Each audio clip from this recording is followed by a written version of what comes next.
I never meant to start a war with my neighbor. Truth is, I spent almost 3 years trying to avoid one. But somehow, by the time it was over, half a hillside had ended up where it wasn't supposed to be.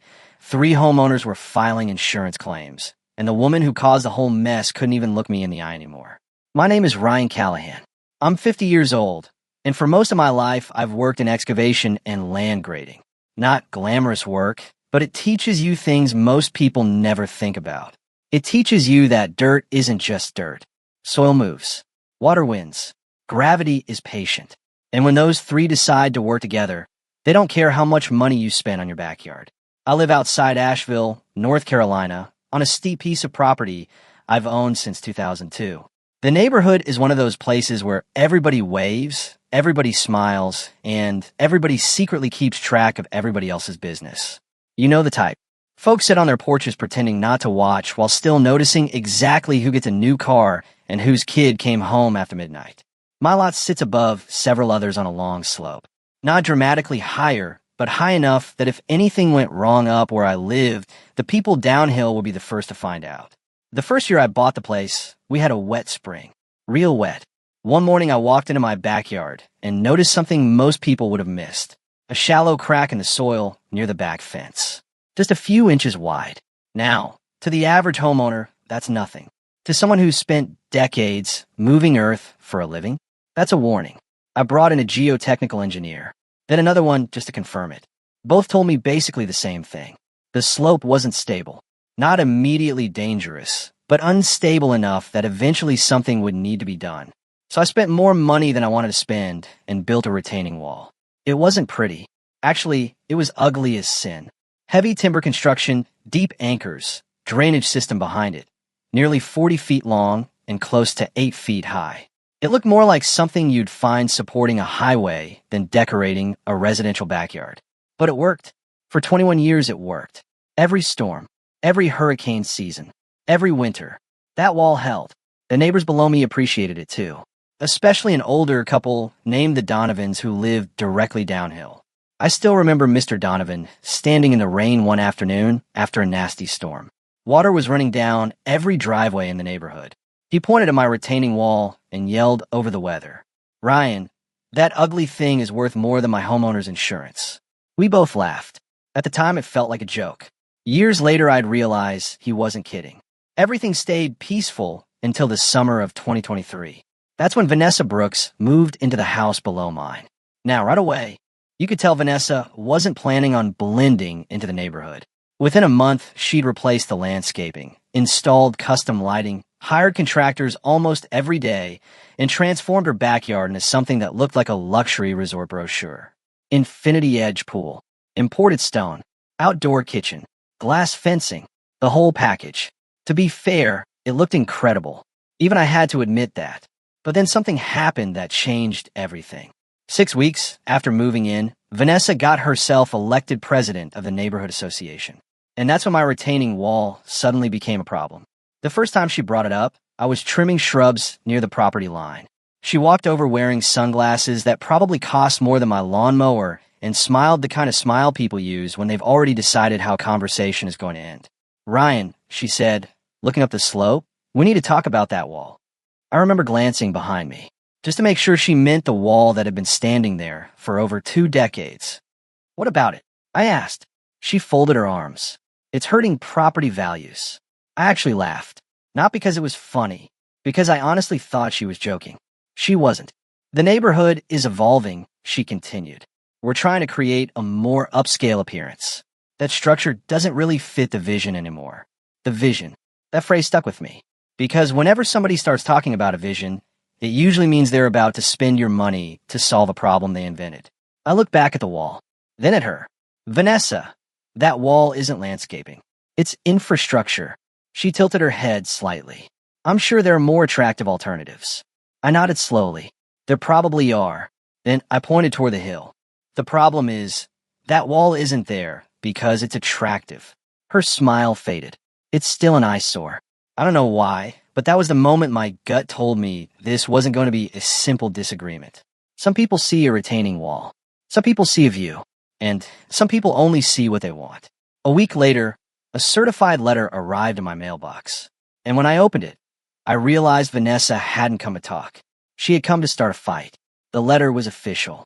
Neighborhood Association letterhead across the top, legal language filling the page, and right there in bold text was the demand. Remove the retaining wall within 60 days. Failure to comply would result in daily fines. I must have read that thing 5 times sitting at my kitchen table. Not because I didn't understand it, because I couldn't believe it. 21 years. Not one complaint. Not one issue. Not one neighbor asking questions. Then one person moves in, spends a fortune on a backyard, becomes HOA president, and suddenly the wall that had protected the entire hillside for 2 decades was somehow violating community standards. I wish I could tell you I got angry right away. I didn't. What I felt first was disappointment. Maybe because I'd seen this kind of thing before. Not the wall specifically. The attitude.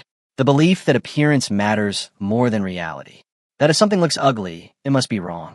The following weekend, I dug through old filing cabinets in my garage. I found everything. Original permits, engineering reports, property surveys, construction approvals, drainage plans, every document connected to that wall. A lifetime of paperwork most people would have thrown away years ago. Then I hired another geotechnical engineer. Not because I doubted the wall. I knew exactly what that wall was doing. I needed someone else to put in writing. A month later, the engineer handed me a report thick enough to stop a door. We walked the slope together afterward. He pointed toward the properties below. Then he looked directly at me. Ryan, if this wall is removed without immediate replacement and stabilization, slope failure is highly likely. I remember asking him one question. How likely? He didn't hesitate. I wouldn't bet against it. That answer stayed with me. So I copied the report, attached all the supporting documents. Then I wrote Vanessa a letter. Nothing emotional, nothing aggressive, just facts. I explained what the wall was built for. I explained the engineering concerns. I explained what could happen if the structure was removed. And most importantly, I warned her that forcing demolition could create significant damage to the downhill properties. I figured that would end it. Honestly, I did. Maybe she'd realize this wasn't some cosmetic issue. Maybe she'd back off. Maybe common sense would finally enter the conversation. Instead, 2 weeks later, I got a response from her attorney. That was the moment I understood what this had really become. It wasn't about safety. It wasn't about architecture. And it definitely wasn't about property values. It was about winning. The attorney's letter acknowledged every document I'd sent, then politely dismissed all of it. According to them, community standards had changed.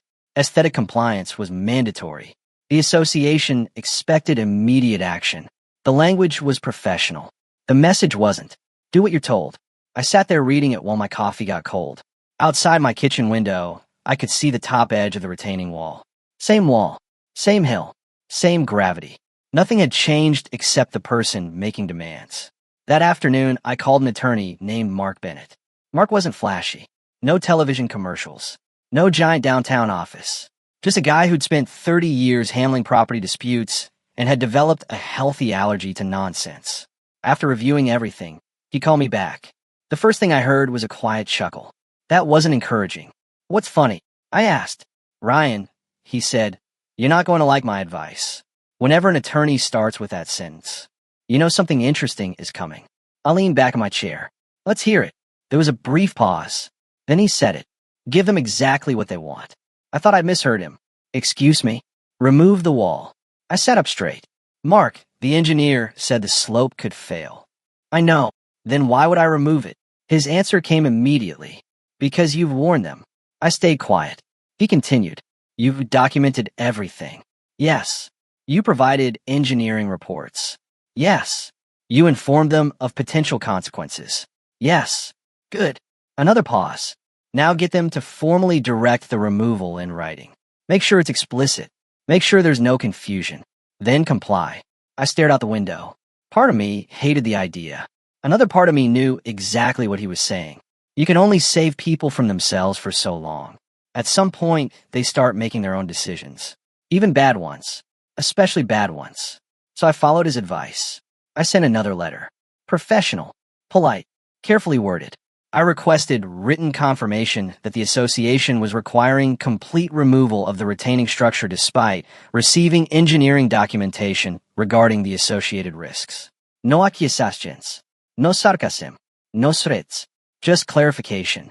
A few days later, the answer arrived. Exactly what Mark wanted. Official approval. Official demand. Official signature. Everything documented. I remember sitting at my desk holding that letter. The strangest feeling came over me. Not satisfaction. Not victory. Something closer to resignation. Like watching someone ignore a roadblock and continue driving toward a cliff. At that point, you don't feel triumphant. You just feel tired. Demolition started on a bright Tuesday morning in early September. The excavator arrived before sunrise. Word spread fast. Small neighborhoods are funny that way. You can keep a secret for 20 years. You can't keep an excavator secret for 20 minutes. By 8 o'clock, several neighbors had gathered near the property line. Some curious, some concerned, most confused. An older man named Carl Mercer walked over carrying a cup of coffee. Carl had lived there longer than I had. He stared at the machine, then at me. You sure about this? I looked down the hill toward Vanessa's property. She was standing on her elevated patio. Perfect hair, perfect outfit, watching, waiting, almost smiling. I looked back at Carl. No, that answer surprised him. Then I added quietly, but it isn't my decision anymore. The excavator bucket hit the first section of timber around 9 o'clock. The sound wasn't dramatic, just what under pressure finally being released. A deep groan, a crack, a shift. Most people wouldn't have noticed. I did. Years in excavation teach you how to listen to the ground. The wall had been carrying weight for over 2 decades. The moment the first section came free, the soil behind it settled slightly. Not enough to alarm anyone. Just enough to make me pay attention. Carl heard it too. His eyes narrowed. Did you see that? I nodded. Yep. He looked uneasy. For the next 6 hours, I worked steadily.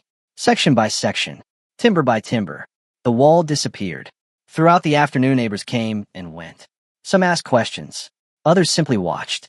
Vanessa never left her patio. Around 3 o'clock, she actually raised a glass toward me. A little toast. A celebration. Like she'd finally gotten rid of the one thing standing between her and the perfect view she'd imagined when she bought the house. I won't lie. That moment bothered me. Not because she was winning. Because she still didn't understand what she had won. By sunset, the retaining wall was gone. Completely gone. Nothing remained except exposed earth stretching across the hillside. Raw. Unprotected. Waiting. I shut down the excavator. The sudden silence felt strange. For a long moment, I stood there looking at the slope. Then I noticed dark clouds gathering in the distance. Nothing dramatic. Just weather. At least that's what most people would have seen. I remember feeling a knot form in my stomach. Because after 30 years working around dirt, drainage, and unstable ground, you learn something important. The most dangerous disasters don't start with explosions. They start quietly, with water. And the forecast for the following week was calling for a lot of it. 3 days later, the rain arrived. At first, it was nothing unusual. A steady drizzle. The kind of weather western North Carolina sees all the time. Nobody seemed concerned. People went to work. Kids went to school. Life moved on.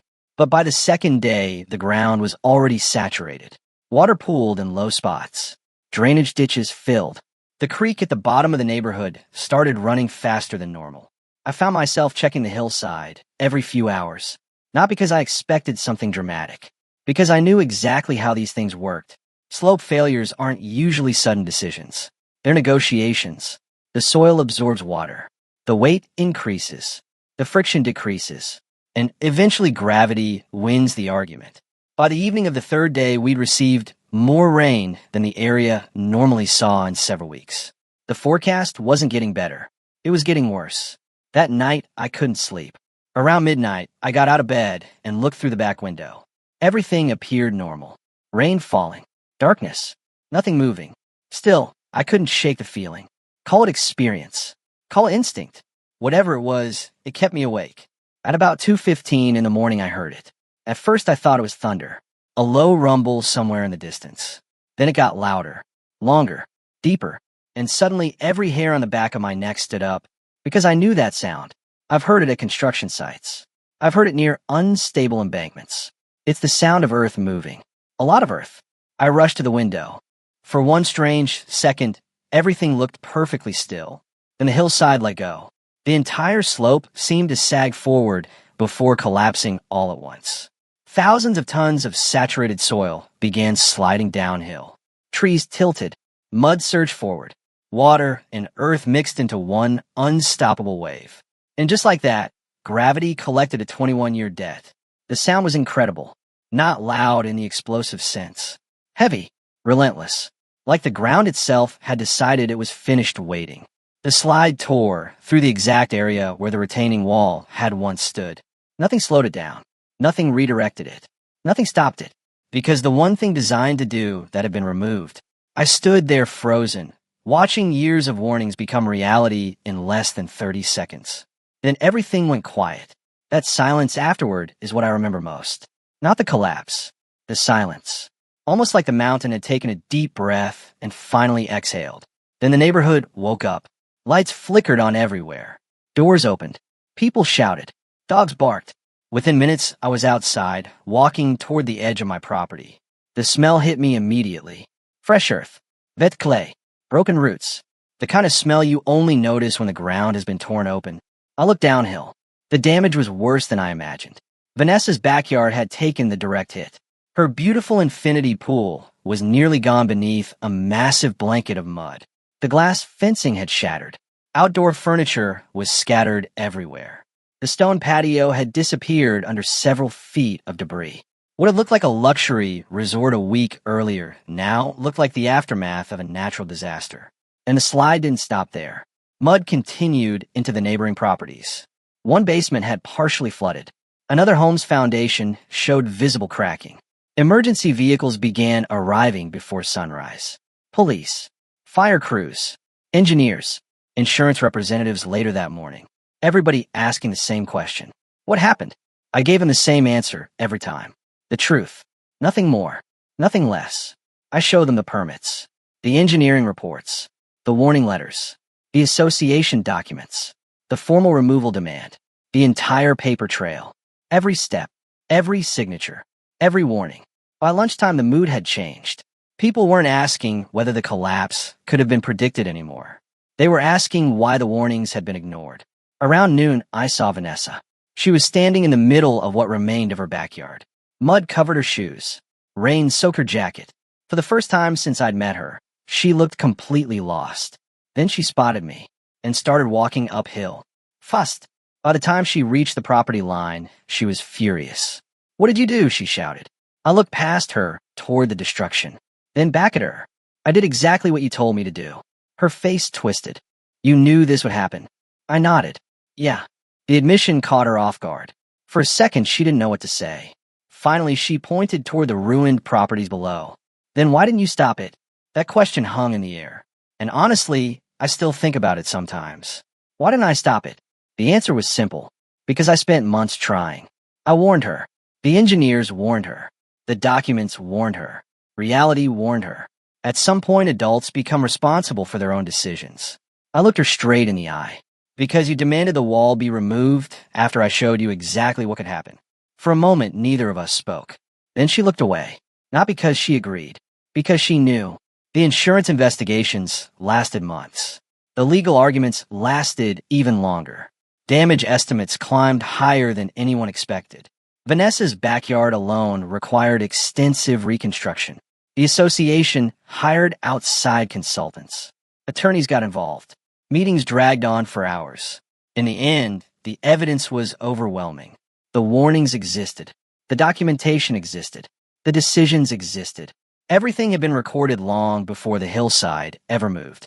Eventually, the neighborhood association agreed to fund construction of a new retaining wall. Not a decorative one. Not a prettier one. The exact type engineers recommended from the beginning. They also agreed to ongoing maintenance requirements and long-term inspections. Ironically, the replacement ended up costing far more than simply leaving the original wall alone. Vanessa resigned as association president before construction even began. I haven't had a real conversation with her since. We occasionally pass each other in the neighborhood. A polite nod. Nothing more. The new wall was completed before the next rainy season. And you know what's funny? Nobody complains about how it looks anymore. These days when storms roll through, I sometimes stand on my back porch and watch rainwater run down the hillside. The wall does exactly what it was built to do. Quietly. Without attention. Without recognition. kind of like it always did. And maybe that's the real lesson here. The things protecting us are often the things we notice the least, until they're gone. Now I'm curious what you think. If you were in my position, would you have handled it differently? Would you have kept fighting the HOA no matter how much it cost? Or would you have done exactly what I did and let people live with the consequences of their own decisions? Where do you draw the line between following the rules and refusing to participate in a mistake you know is wrong? Let me know down in the comments. I read more of them than you might think. And trust me, this is one of those stories where everybody seems to have a different answer.